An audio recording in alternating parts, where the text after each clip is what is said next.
Habatus Renungan Harian Anak. Habatus anak-anak, hidupku bagi Kristus. Mari kita berdoa. Bapa, kami bersyukur saatnya belajar kitab Amsal. Mohon anugerah, belas kasihan pertolongan-Mu, supaya kami mengerti dan mentaatinya. Ampuni dosa-dosa kami Bapa. Dalam nama Tuhan Yesus kami berdoa bersyukur. Amin. Anak-anak, apa kabar? Jumpa lagi di Renungan Harian Anak Habatus. Hidupku bagi Kristus. Sudah pada pegang Alkitab teman-teman? Yuk, langsung kita buka kitab Amsal 29 ayat 18 sampai 23. Kita baca sama-sama ayat 23. Keangkuhan merendahkan orang, tetapi orang yang rendah hati menerima pujian. Keangkuhan atau angkuh, persamaan katanya apa? Iya betul, kesombongan atau sombong. Sombong, apa ya artinya sombong? Yuk kita lihat, saksikan tayangan singkat berikut ini ya.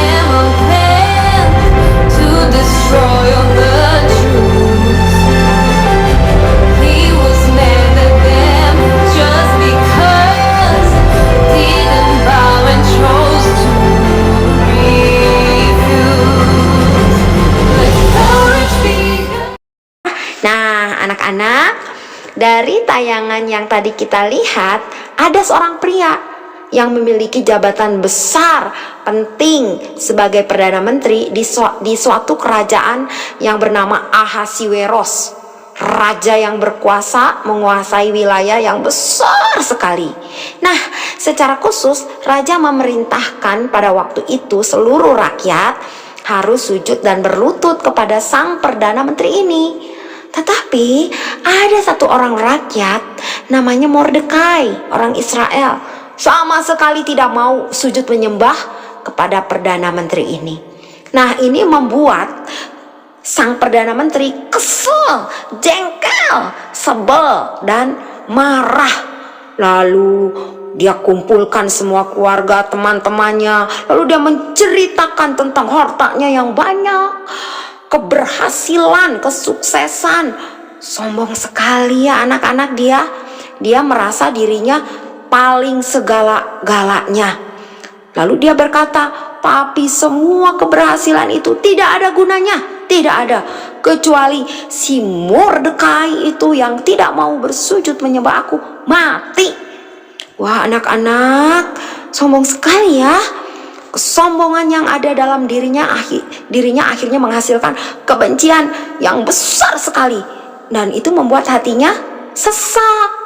Akhirnya kesombongan mendorong dirinya untuk membunuh Mordekai. Bukan hanya Mordekai, seluruh suku Mordekai, yaitu suku Israel, harus dimusnahkan, harus dimatikan semuanya. Wah, ngeri ya anak-anak.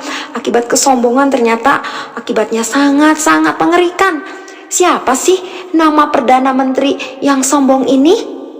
Iya benar, Haman ya. Haman adalah orang sombong. Kesombongan adalah dosa yang tidak mungkin dihindari oleh siapapun. Oleh Haman sendiri, oleh kamu, juga saya. Siapa di sini yang suka benci sama teman-temannya? Ada? Pernah? Pernah. Kamu dan saya pernah ya benci. Siapa juga yang pernah sedikit-sedikit marah? Pernah suka marah-marah? Nggak ada ujung pangkalnya, marah tiba-tiba.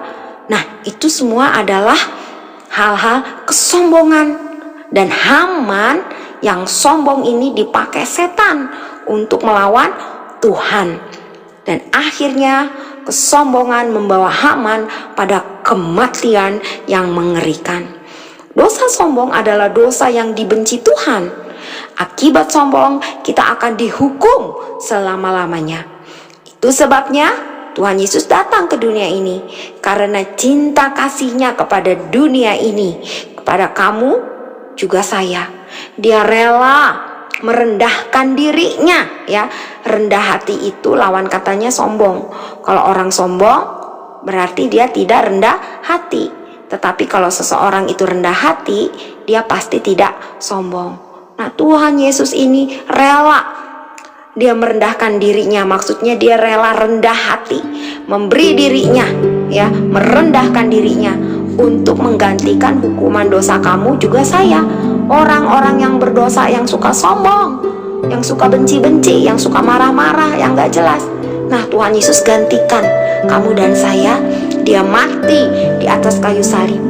Tetapi pada hari yang ketiga, dia bangkit menang, hidup selama-lamanya, supaya setiap anak, setiap orang yang percaya, hidupnya jadi hidup baru yang dipimpin Roh Kudus, yang memimpin, menolong kamu juga saya menghidupi kebenaran firman Tuhan, sehingga kita tidak suka sombong, tetapi kita senangnya mengasihi, senang menghormati, senang menghargai, senang memberi pujian yang benar kepada keluarga atau teman-teman, kepada sesama kita dengan sikap hati yang benar di hadapan Tuhan dan sesama, sehingga hidup kita memuliakan Allah dan jadi berkat bagi sesama. Diri kita pun diberkati. Puji Tuhan. Nah, buat anak-anak yang belum percaya kepada Tuhan Yesus, maukah kamu menjadi anak-anak yang tidak sombong, tetapi anak-anak yang rendah hati? Yohanes 14 ayat 6. Kata Yesus kepadanya, "Akulah jalan dan kebenaran dan hidup. Tidak ada seorang pun yang datang kepada Bapa kalau tidak melalui Aku." Puji Tuhan, mari kita berdoa. Kami bersyukur karena kami memiliki Allah yang rendah hati, Allah yang tidak sombong, Allah yang penuh kasih, Allah yang mau mati di kayu salib bagi kami yang berdosa, supaya hidup kami hidup yang seperti Tuhan, mengasihi Allah, mengasihi firman dan mengasihi sesama. Ampuni jika kami masih sombong, tolong kami supaya kami menjadi anak-anak Tuhan sejak kecil yang rendah hati. Tolonglah, kasihanilah kami. Dengarkanlah doa kami Bapa. Terima kasih. Dalam nama Tuhan Yesus kami berdoa bersyukur. Amin.